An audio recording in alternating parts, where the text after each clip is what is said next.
Each year, millions of Americans struggle with their mental health. And this past year, those numbers have only gone up. While we keep the conversation about our mental health front and center year round, during May, we are joining in the national movement to raise awareness about mental health. Welcome to Hot Topics. I am your host and human performance coach, Molly Pracht. And joining me today is one of our expert coaches at Aduro, a mental health ambassador for the Make It Okay organization, and is a certified in mental health first aid. I am so excited to have Atalie Ferring here. Atalie, welcome. Hi, thank you for having me. I'm so excited. Well, we are equally excited to have you here talking about a very important topic, Atalie. And I know we have had, many conversations back and forth about this topic overall, but I'd love for you to start just by sharing why you are passionate about normalizing the mental health struggles and really empowering others to seek the help and care. Why is it so important that we start to really shift the way we view mental health? Yeah, I think firstly, the thing that started my passion around this area was just my own experiences with mental health. And the things that I've learned through my own journey have really allowed me opportunities to kind of share those and empower other people to take hold of those and learn more about their own mental health. And a lot of us, I think, view mental health as only, mental health illness or mental health struggles, but we all have mental health. Mm-hmm. So mental health doesn't just refer to mental illness. It's not some type of personal feeling, and it's not something that only certain people have to worry about. It's something that we all have, just like physical health, and we all need to really work on maintaining it. So I like to view mental health on a continuum. So on one end is mental illness, and on the other end is mental thriving. And then there's a bunch of gray area in between that. And we kind of fluctuate depending on life circumstances and the things that are going on, where we fall on that continuum. And again, it can change just based on everything else that's going on, but it's something that we all really need to think about because it's something that we all have in common. Absolutely. And I think that's actually a very great visual that you lay out for listeners. Think about it on a continuum and this fluctuation that happens sometimes even day to day. I know that my emotions and my mental well-being can start off really great in the morning, and then something happens and comes into our day. And by the end of the day, you might be in a very different spot on that continuum. And so just highlighting that mental health is such a normal part of being human. You actually are not human unless you have the mental and the emotional element of what makes you a human being. But in our general society today, Atalie, we've had a lot of conversations about this. It's very taboo to talk about, right? There is this really strong stigma and this strong stereotype that does have this layer over many different areas of our life when we are talking about being honest and vulnerable about our mental well-being. Like, what do you typically hear about, or what have you heard in your work with the Make It Okay organization and as a mental health first aid coach? Like, what are you hearing, and has that started to shift over the years? Yeah, I think there are a lot of stereotypes and stigmas that I hear about and that are really common. One that I can really relate to, and one that I related to as I sort of dove into this awareness around my own mental health, are that mental health issues are a sign of weakness, or that person just needs to tough it out or get over it. And there's also this idea that we can fix our mental health if we really wanted to, or if we tried harder. And I think that's important to know, is that mental health, struggles can't be overcome through willpower. And there is sometimes a perception that a person who is struggling is making it all up in their head, they're exaggerating it, or even that they're to blame. Yeah, it's a choice, right? Somebody has the choice to feel that way or think that way or Yeah, react exactly, that way. exactly. And also that they are to blame for their struggles, right? Like they've done something, and because of that, this has happened to them. and it's their own fault. There's also another belief that I think is pretty common, especially because it's depicted in a lot of movies and in the media, that people who struggle with mental health are dangerous, that they're unstable, that there's this level of unpredictability. And because of that, they can't be a productive member of society. So they can't be a productive employee or a good friend. They can't be a parent. And I think that that perception can cause a lot of harm as well. And unfortunately, all of these negative stereotypes that aren't true, and there's many, many more that I didn't talk about, they make it really hard for people to open up and be vulnerable and share their struggles and let people know that they're not doing okay. And these stereotypes can also lead to discrimination in the workplace, in the justice system, in education, and more. And this discrimination can even be more prominent for people who are a part of historically marginalized communities. And we know that if we don't reach out for help because we're afraid or we're held back by internalized self-judgments or societal norms, we will continue to struggle. And so the more that we can normalize talking about our mental health struggles, the more we will all realize that all of us deal with the ebbs and flows in our mental health well-being. And like you said earlier, it's all a part of being human. And you might be surprised by the struggles and the battles that other people are facing when you open up with your own struggles. Everyone who's listening can probably align or relate to all of those different stigmas or stereotypes that you just laid out, because they are so strong societal beliefs that it's no wonder that we are kind of in, in the place we are with just our understanding and our normalizing of mental health.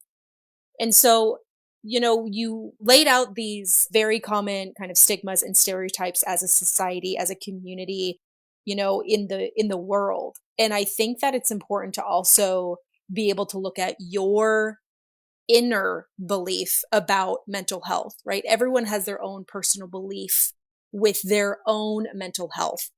And Atalie, how does somebody's personal viewpoint about it affect how they view mental health in others? Yeah, so each of us has our own perspectives and perceptions around mental health, and these are influenced by our lived experience. They can be influenced by generation, by what culture you were raised in, your childhood and upbringing, your community, and also those closest to you. And just like anything else, our experiences and perspectives help us form opinions and beliefs, and that influences the way that we think and the way that we act. So really honing in on those perspectives and thoughts and opinions is so important. And depending on how you view mental health and others, you may internalize some of the more negative beliefs and stigmas. So I like to use this example. Even if you think it's totally normal that your friend or a parent deals with anxiety or takes antidepressants, if you were in that situation, you might judge yourself for that. And you might think differently of yourself versus how you think of someone else in that same situation. And that self-judgment in particular is really important to know and build awareness around, because it can lead to things like social isolation, low self-esteem, hopelessness. There can be a shame attached to it. Like we've been talking about all day, there can be a barrier to access for you getting help and support. And all of those things worsen our mental health. Absolutely.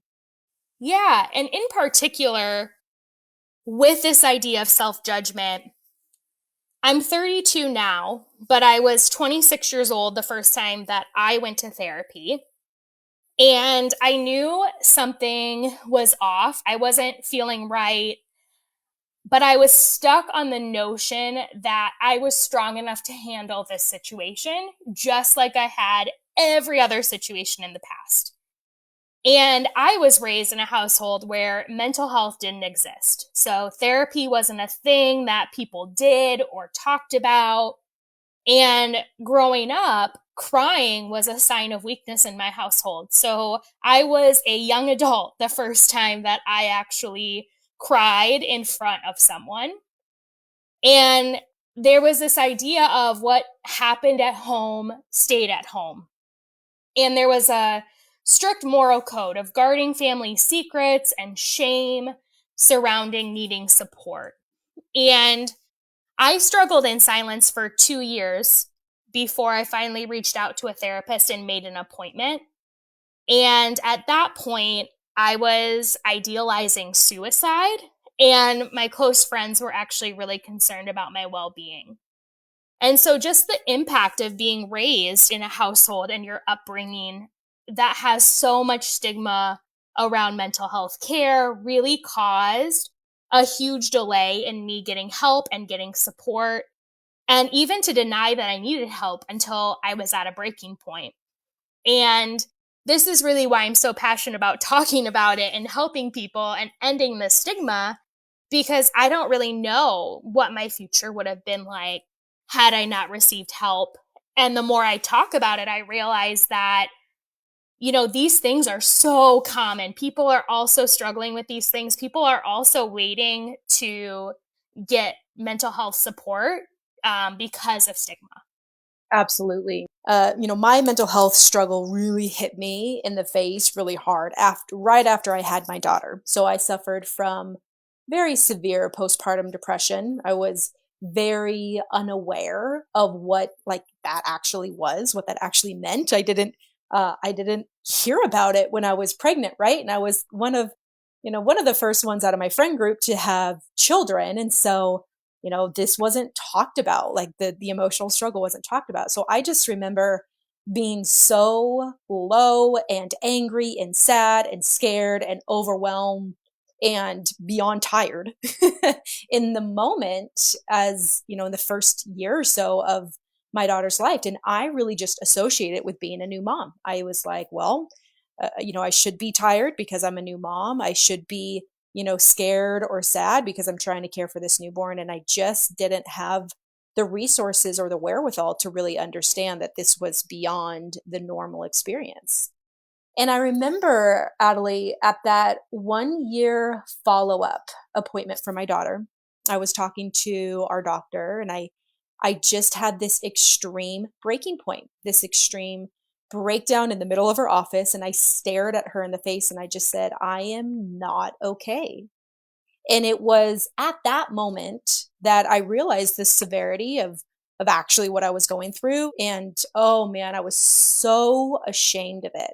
I was so ashamed that I hadn't voiced it to anyone in my life. Nobody knew the severity of what was going on in my head. And I realized at that moment the impact that, my struggle really had on the relationship with my daughter, and all these things that I actually missed out for her first few years of life because I was so wrapped up in the shame and the guilt of my emotional turmoil that I didn't seek help. That stigma and that stereotype is so strong when we're thinking about how it applies to ourself. So I think it's important to recognize, if we look beyond just ourselves and our own experiences as individuals, what is the bigger impact of the mental health stigmas and stereotypes in the world? What do you think? Yeah, I think the biggest impact is really that delay of care. So mine was 2 years, yours was one, which is a long time. The average person waits 11 years after experiencing a symptom of struggling with their mental health before they reach out for support. So 11 years. That just blows my mind. Wow. Yeah. And so I struggle with migraines, and I just try to imagine having a migraine for 11 years and never talking to my doctor about it or anyone else about it. The bottom line is really that getting help can be hard. And this is for a ton of different reasons. But adding stigma and stereotypes in that mix can make getting help nearly impossible. Right. And so it's so important to start normalizing our own struggles internally and bringing forward those struggles where and when it feels safe, so that we can start turning around some of those statistics and living a happier and healthier life, both for ourselves and those around us. And another statistic that really stands out to me through learning about it as a mental health ambassador with Make It Okay is that 1 in 5 adults will experience a mental illness in any given year. And to put that into a little bit of perspective, about 1 in 8 will have diabetes. Yet, how we talk about these conditions are very different, and that's because of stigma. And so learning and talking and sharing are so important so that we can really start shifting our perceptions and start having conversations around these really important topics. Absolutely. I mean, one in 5, that is an alarming statistic. Not because of how many people experience this, because it is so normal. I'm surprised it's not, 1 in 1. But just the fact that how hidden people keep this to themselves. And I mean, this is clearly a huge topic, right? And you kind of mentioned starting to work towards this shift. How do we create this shift? And so, what are some tangible things that each of us can do to help shift this conversation about mental health? The first one is just to start having conversations like these, like the ones that we're having today. So finding opportunities for connection where you feel safe and you feel comfortable, whether that's with a coworker or the person that you report to at work. Maybe it's an employee resource group or friends and family, a neighbor, the community that you're a part of, a coach. And as an added challenge, consider responding authentically if someone checks in with you, even in really small ways. So if someone asks you how you are doing and you're not doing well, try not to respond with, "I'm fine." Instead, share, you don't have to share everything, but be honest, say, "I'm actually not doing very well today, but thank you for asking." And I think we kind of just respond, "I'm fine," on autopilot and unconsciously, really. So it's being intentional with those conversations. And when someone shares how they are doing with you, you can listen by avoiding feeling like you need to fix it for them and trying not to minimize what they're feeling by saying something like, "It'll get better," or "We've all been there," or something like, "It can't be that bad." Another one that I've personally heard as I struggle with some anxiety is "just relax." And that one just makes me laugh because, if I could relax, I would. Yeah. So just being mindful of the words that you use and the phrases that you say and following up with that person. And that could, be sending a text or an email later, or even checking in with them on their next conversation and just asking them how they're doing from the previous one. Going along with the words that we should be intentional with and that we use on a day-to-day basis, really finding alternatives for stigmatizing language that can perpetuate this perception that mental health struggles are trivial, that they're bad, or that they're a weakness. And some of the more common ones that I hear are saying a person or a situation is crazy, nuts, or insane, I hear a lot in particular of like, that was insane, or that person was crazy. But really zoning into what the message is that what you're trying to actually convey. So maybe the event that happened was exciting or chaotic. Maybe the individual that you're talking about was mad.